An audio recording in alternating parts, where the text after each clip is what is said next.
tradisi lisan dan juga tradisi tulisan. Ini di wilayah pondok pesantrennya di Ponpes itu santri-santri. Bagaimana tentang buku bacaan yang diberi nada seperti nada membekan atau nada yang lainnya?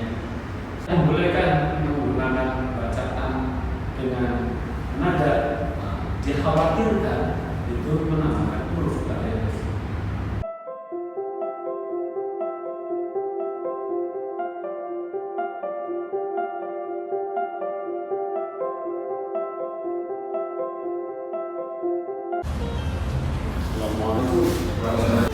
Bismillahirrahmanirrahim.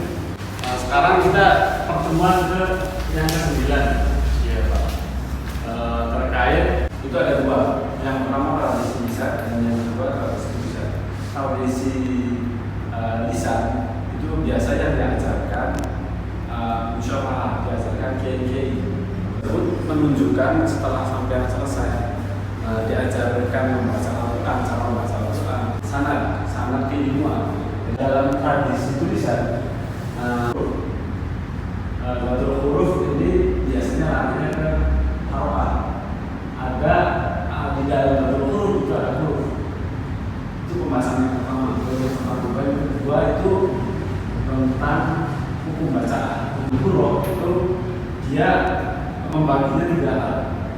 Yang pertama ilham, kedua ikhfa, ketiga ikhfa, kelima ikhfa. Yang pertama batul huruf itu dia bagaimana membiasakan halakat fathah. Nah, kalau kasroh itu asalnya iya, maka dia ke atas. Kalau yang doma itu asalnya wawu, maka di situ sampai mulutnya itu harus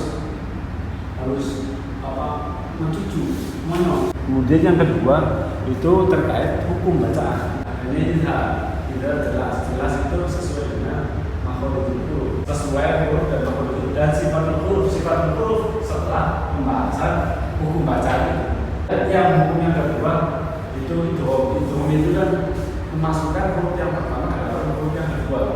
Kemudian ikhfa itu ada tiga, awsat, adna, aqlab. Ikhfa itu sama. Nah, ketika membaca samar, yang disamarkan itu huruf nun matinya itu. Nah, yang ketemu adna itu biasanya nun mati itu dal tato, yang aqlab itu kaf kof dua huruf, yang awsat itu selain dal tato kaf kof. Nah, ikhfa adna. Angka suara nun matinya lebih dekat, lebih jelas.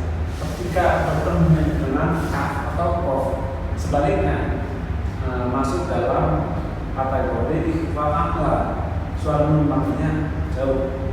Mil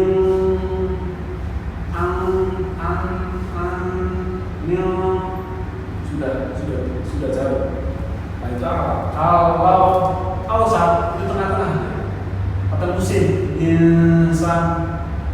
Nah, nun mati itu musim. Nah, itu baik.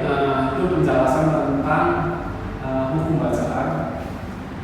Sebelum lanjut ke materi selanjutnya, dipersilakan barangkali ada yang mau menanyakan atau belum paham atau ada pertanyaan lain selain misal Al-Quran tentang tradisi lisan dan tradisi tulisan. Dipersilakan.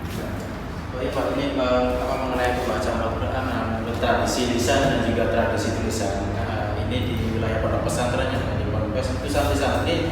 Nah, untuk tradisi lisan dan tradisi tulisan ini kira-kiranya selalu berdampingan atau bisa salah satu kita pakai di pondok pesantren? Oke, baik. Ya, saya ingin bertanya, bagaimana tentang buku bacaan yang diberi nada seperti nada membekan atau nada yang lainnya? Terima kasih atas pertanyaannya.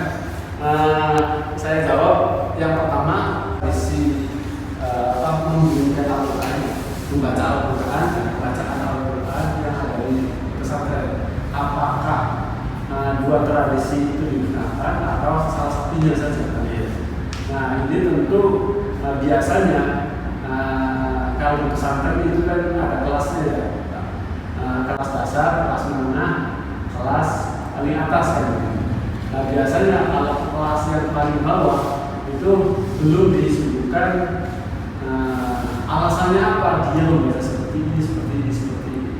Nah kalau di kelas Muntahi itu biasanya ada penjelasan sedikit, tidak secara menyeluruh. Kemudian ada juga sudah kelas Muntahi sampai kelas paling dasar sampai kelas paling atas itu yang penting khatam dulu. Setelah khatam baru dijelaskan alasan-alasannya, kitab-kitabnya. Oh sampai ngasih kitab jasa dia. Nah yang saya tahu tentang dunia pesantren itu ada dua hal itu. Oke, yang berkaitan tentang bacaan yang dilakukan itu landasannya dari ayat Al-Quran. Kalau di Al-Quran tartil itu, tartil di situ ada yang memaknai itu dengan nada. Kalau di kita kan ada mereka yang ayat di rojas atau lagi jas itu ya. Di Al-Quran tartil di situ ada yang memaknai dengan nada, ada yang memaknai tidak dengan nada.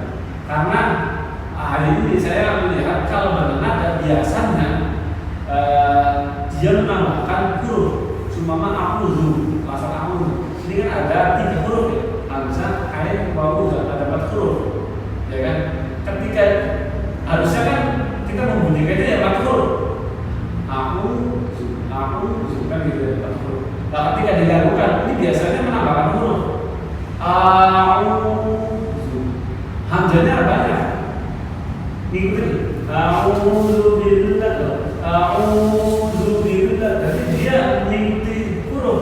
Harusnya dibaca 2 huruf, ini bisa jadi 3 huruf sampai 5 huruf. Karena mengikuti lagu, bukan mengikuti hurufnya. Tidak membolehkan menggunakan bacaan dengan nada. Dikhawatirkan itu menambahkan huruf tadi. Nah, kalau dia tidak mengenal, dia tidak apa lebih bagus. Tetapi penggunaan huruf itu seharusnya biasanya diperuntukkan untuk yang sudah betul-betul memahami secara mendetail. Pertemuan kita kali ini saya ucapkan terima kasih. Semoga bermanfaat. Kita akhiri dengan bacaan hamdalah. Alhamdulillah.